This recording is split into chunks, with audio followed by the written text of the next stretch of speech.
Good morning. Magpe-fuel tayo dito sa Flying J.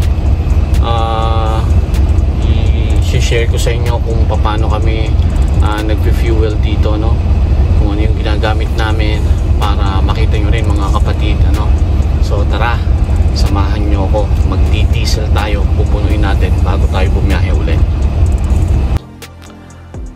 Yan mga kapatid, makikita natin dyan sa video na galing ako sa parking lot ng Flying J after kong mag-shower. Heading na ako dun sa isang slot sa fuel bay. So most of the time kailangan yung pinaka left side or right side, depende kung saan ang entrance, ang i-occupy mong space para mag-fuel, hindi yung sa kung saan ka lang papasok, para magbigay din ng way para sa mga ibang truckers para makapag-fuel sila. So ayan yung fuel pump, nasa pump 17 ako, at ito naman yung application na ginagamit namin para mag-fuel. So dyan nakasave na yung fuel card ng company namin.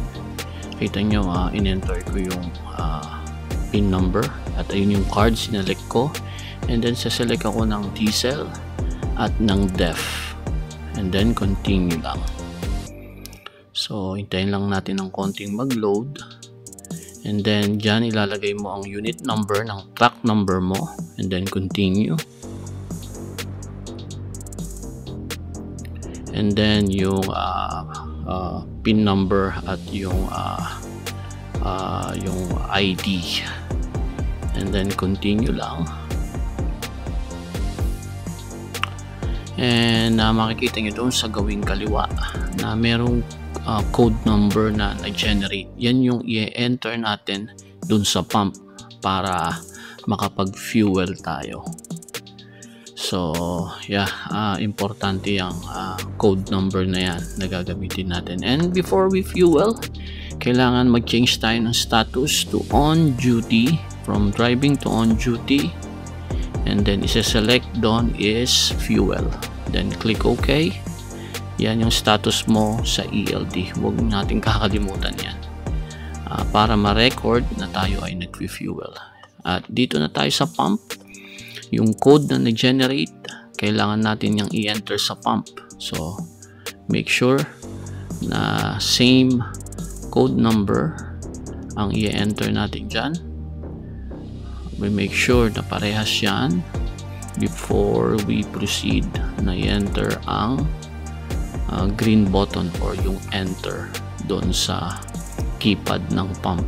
Ayan, click start or continue yon. And then sasabihin sa inyo na remove nozzle. So ready ka nang mag-fuel yan.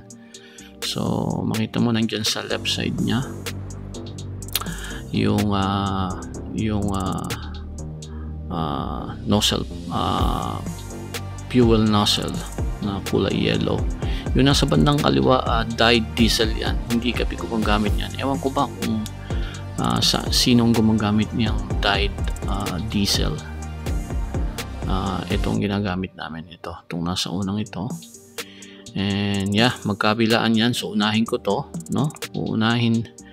I don't know kung pwedeng sabay kasi nagtry na ako dati. Kapag pina-under ko yung kabila, namamatay itong side na to. So ang ginagawa ko na lang from time to time, inuuna ko to. Make sure na 00 before you proceed.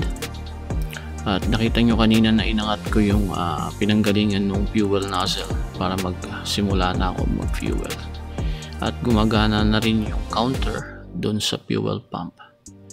And from there, since medyo mag-spend ka ng ilang minutes, it's better na i-check mo na ang dapat i-check. So ang ginagawa ko minsan, hindi naman palagi, binubuksan ko ang engine bay para i-check ko ang makina, mga fluids like yung coolant, washer fluid, steering fluid, and then i-check na rin ang status ng makina kung meron mga leaks dyan na makikita na unusual na hindi mo napapansin or nakikita from time to time na nagpi-pre-trip ka sa araw-araw. So i-check mo yan, yung water separator ng fuel and everything, lalo na yung steering column, ano.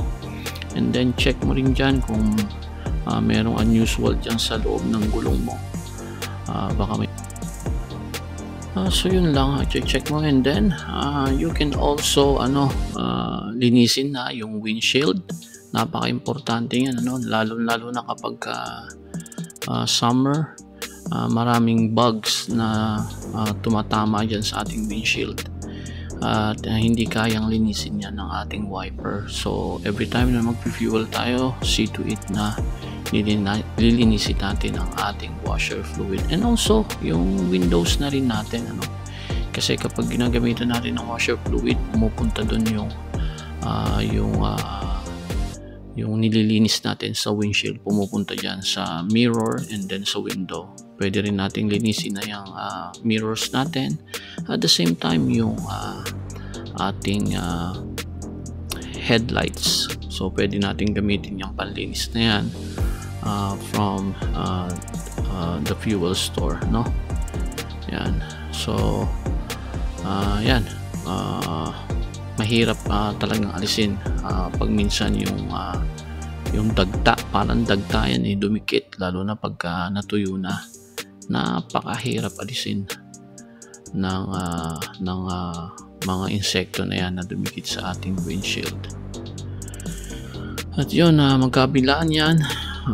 Ditong side din, nililinis ko rin kadalasan, and then yung window, of course. And while nililinis ko yan, inoobserbahan ko rin yung engine bay, kung meron akong marinig dyan na unusual or merong hindi ka nais-nais, may leak. Napaka-importante, palagi natin yan nakikita, yung engine bay natin. So kapag merong hindi tama or hindi magandang tunog, amoy, malalaman kaagad natin yan, makikita kaagad natin kung merong problema. So yan, check din natin to, lalo na yung sidewall ng gulong, sa ilalim. Check natin kung may tumutulong engine oil or coolant. Napaka-importante na ginagawa natin yan. And yeah, ako sinasagad ko yan halos. Nakita nyo naman, medyo umapaw yung kanina, pero sinasagad ko yan magkabilang tangke, dahil nagre-record ako ng fuel consumption ko. Parang testing ground ko to. Hindi natin alam, soon baka mag-iba tayo ng direksyon. At least meron tayong data kung paano ang consumption ng Freightliner Cascadia. Since bago itong unit na ito, magandang testing ground sa akin para mag-collect ng data, para malaman ko kung ilan ang consume talaga ng Freightliner. And of course, habang naghihintay pa rin, pwede natin i-check ang ating load, ang ating mga gulong, kasama na yan kung mahigpit ang mga straps, secured pa rin ba ang ating load. Good time para i-check lahat, ang ilalim, ang kingpin, ang fifth wheel, and everything. And then yeah, kapag matapos na tayo, of course, sasara na natin lahat yan. Huwag kalimutan ang latch ng hood. Minsan nakalimutan ko yan, kumakalampag dito sa unit na to. Pag hindi mo na i-latch yan, merong lalabas sa dashboard. At dyan naman, kailangan pag natapos na tayo nag-fuel, kailangan mag-move forward tayo, yung sa harapan mismo niyan, dyan ka maghihintay, dyan ka magpapark para to give way dun sa ibang truckers para makapag-fuel sila. Huwag kang mag-i-stay dyan then papasok ka sa store para kumuha ng resibo, bumili ng kape, ng soft drinks, mag-CR, kahit ano ang gagawin mo. Pag natapos ka na mag-fuel, give courtesy sa ibang truck drivers na kailangan din nila mag-fuel, so you need to move forward, para maging available ang pump na ginamit mo para sa ibang kapatid nating truck driver. So yan, makikita nyo may space na doon sa likod ko, so pwede na akong sundan dyan. And yung susunod sa akin, kailangan niyang hintayin ako, so wag naman masyadong matagal, ano, na nasa loob ka ng store, kailangan bumalik ka rin kagad. At kukuha ko ng resibo. Yan yung machine sa loob ng Flying J para mag-print ka ng resibo.